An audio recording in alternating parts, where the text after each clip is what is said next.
Welcome back to the Dynamic Duo podcast. I really hope you enjoyed the last few days with your friends and family. I hope you've had amazing food and you enjoyed the time off with all the people you love. Yes, we are so thrilled to have you join us for this special season finale, the final episode of season 1 of the Dynamic Duo podcast. And of course, we hope you had a very Merry Christmas. As you might have noticed, we haven't been posting new material in the past few weeks. This doesn't mean we won't come back with new material. It's actually the exact opposite. We've been cooking up something behind the scenes so we can bring you new topics, new material in the new year. So stay tuned.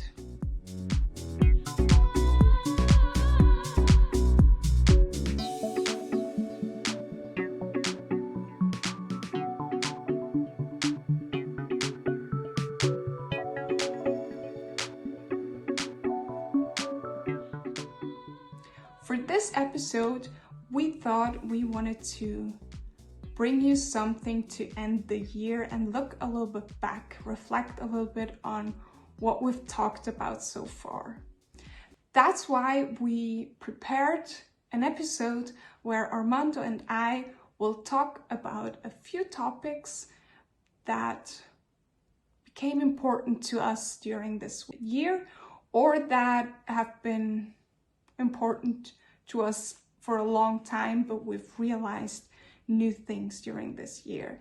And it's also topics we've already talked about a lot in the past few episodes. So I would say just let's dive in. Absolutely, Anja.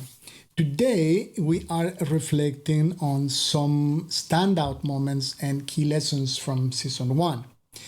Whether you, our viewers, have been with us from the start or you just discovered us on YouTube, this is the perfect opportunity to get to know us better and to know what this podcast is all about.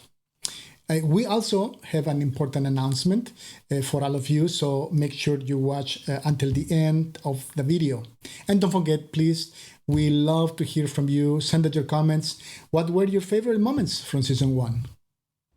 One of the topics I think is very important and was always very important to me, but became even more important during this year, is the law of environment, as John Maxwell calls it. It's that who you surround yourself with decides if you are going to grow or not. And also what you consume, what you fill your mind with, is also very important in your growth journey. And I've realized this on an example of my home and my plants. I've been rearranging a little bit in my apartment so I could have Christmas decorations up and could also have a Christmas tree in my apartment. And that's why I took some plants out of the regular space and also took some plants away from each other that were next to each other before. I did this on purpose because I realized that one of the plants isn't really looking very good and healthy, and I felt frustrated because I was trying to give them more water, less water. So I tried everything, but suddenly I thought, well, what if the law of environment also applies to this plant, and it's just not good that this plant is so close to this other plant. So I tried this and it actually helped a lot. The plant is looking so much better, so much more healthy, and also the other plant is growing flowers out of it way more than ever before. And this showed me the importance of the law of environment again in another way. And it made me think back on my journey of working for the past few years, and I thought back on the environments I was in, and as I was reflecting and thinking back, I realized that there were times where I was in an unhealthy and unsafe environment, working environment, where people were tearing each other down and weren't supportive at all towards each other, and just making a mistake was just not something you should do. And when you did it, you had to fear that the boss is going to scream at you or something like this. And I realized, or when I look back on to these times, I realized how also the way I was working and my efficiency and also my focus was down. I wasn't performing as good as I could, not because I didn't want to. I always wanted to do my best, but I just couldn't grow in this environment. It was the exact opposite. I was shrinking. And when I changed jobs, there was even one time where I changed from an unhealthy environment to an amazing working place. And just after 6 months, I was offered a promotion because the environment there was friendly, they were trying to help me grow. They were seeing potential in me and helping me to unlock this potential. And this helped me to be a better version of myself. This helped me to do my best and to do a great job. So I think that's really an important lesson, that the place you are in and the people you surround yourself with will determine or will help you grow or will hold you back. And it's the same thing with the music you hear or the podcasts you listen to or the social media accounts you follow. It's just whatever you feed your mind with either helps you or holds you back. So think about what you consume. This doesn't mean you just have to listen to podcasts and can never scroll through social media or watch a silly TV show or anything. Not at all, but just think about the effect that those things have on you.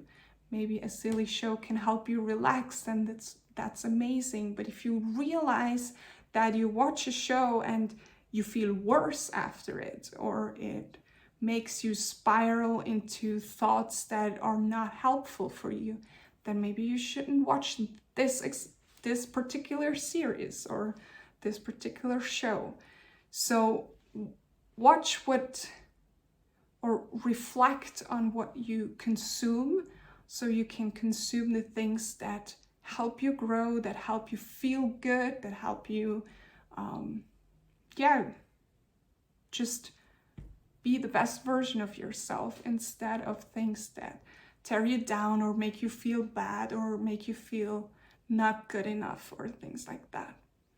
So that's one of the things that I've realized even more this year, how important it is who I surround myself with, what I watch and listen to, what I consume, and what I feed my mind with.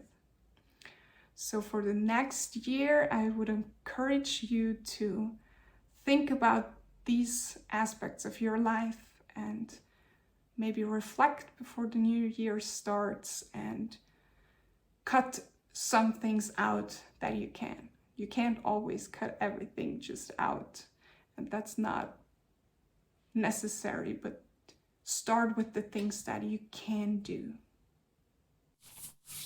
Amazing. Thank you for that, Anja. I appreciate that. For me, one of the topics from this season that really resonated the most with me was habits.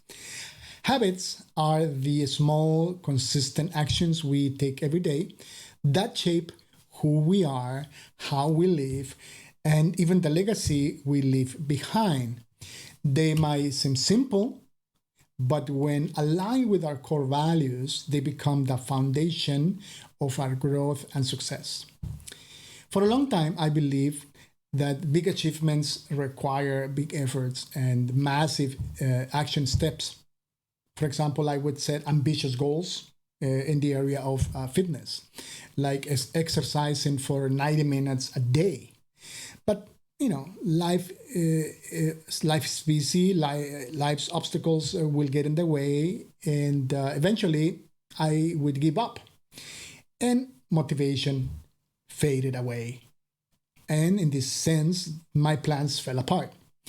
But everything changed when I embraced the power of tiny habits. I began setting goals so simple they were impossible not to do. And in that sense, it was impossible for me to fail. For example, instead of a long workout, I would commit just 5 minutes several times during the day and to do exercise. That small change, that small step made it easier for me to stay consistent, and that consistency turned out to be the key to meaningful progress. The science behind this is also fascinating. Neuroplasticity is the brain's ability to grow and to adapt, allowing it to reorganize and form new neural pathways through repeated actions. That means every time we repeat a behavior, we are carving neural pathways. Just like the water cutting through a rocky landscape. The more consistent we are, the deeper and stronger those pathways become, turning that habit into a natural part of our lives. This approach teaches us that relying solely on motivation can be risky. When we try to do too much, too soon, burnout becomes a reality. Burnout becomes inevitable. On the other hand, by starting small and building gradually, we create sustainable habits that stick. If there is one takeaway, if there is one single lesson that I would love to leave with you this year, it will be this. Take that first small step today. It doesn't matter what your aspiration is, whether you want to lose weight, if you want, maybe you want to learn a new language or achieve financial security. Make that first step so simple that you can't fail, and then build from there. Over time, those small steps will lead you to life-changing results. Thank you so much, Armando, for your insights on the topics that were important to you this year. And thank you guys for listening. Thank you all for being here. It really means a lot to us. I think I can say this for both of us. It means a lot to us that you listen to us, that you tune in and are here. And also, it was a lot of fun with you, Armando, to record the episodes and our podcast together this year, to start this and to evolve, and hopefully to a lot of more episodes to come next year. Yes, thank you to all of our viewers. Your support means the world to us. We love hearing your feedback, hearing from you, and watching our community grow. Speaking of which, we are thrilled to share with you a sneak peek into season 2. Our new series, it will be called Leadership Superpowers. This series will focus on discovering and enhancing the unique skills that make each of us effective leaders. Whether you are leading a family, a small team, or a large corporation, leadership is about self-awareness, resilience, and bringing out the best in those around you. So if season 1 was about building the foundations of personal growth, season 2, Leadership Superpowers, is about unlocking your potential and empowering you to live a life you are proud of. Finally, Anja, it has been an absolute pleasure working with you on the Dynamic Duo podcast. This journey has been incredible. Your passion and dedication have made every episode fun to record, and your insights have added value, so much value, not only to our viewers, but also to me personally. So I couldn't have asked for a better co-host for this journey. Thank you. Here's to many more episodes together in 2025.